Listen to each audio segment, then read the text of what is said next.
Wagner Tuba is so called because it was developed or conceived of by Richard Wagner while he was composing his Ring Cycle.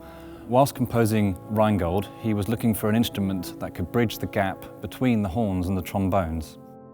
Although it looks like a tuba, really it's more related to a horn. It has the conical bore, has the rotary valves, it uses a horn mouthpiece, which is why it's generally written into the horn parts and played by horn players.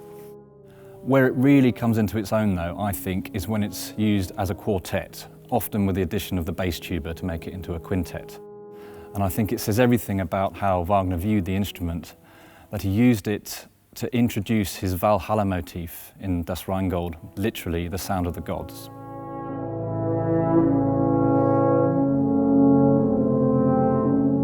Since the Ring Cycle, the tuba has never really found a home in the orchestra on a regular basis. I think that's because it's quite an awkward instrument. It's difficult to hold.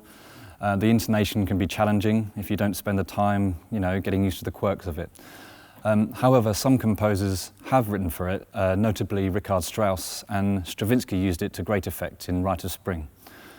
But for me, the composer who really understood the instrument in the same way that Wagner did was Bruckner.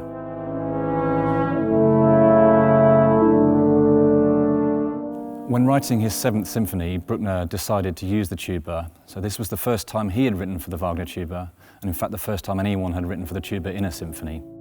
He doesn't even use it in the first movement, so the first we hear of it, as a quartet, just like Wagner, is at the opening of the Adagio.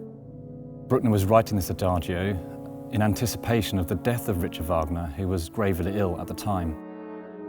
I don't know whether that influenced his choice, but whatever his inspiration, he produced one of the most magical, haunting themes. It gives me goosebumps every time I hear it or play it.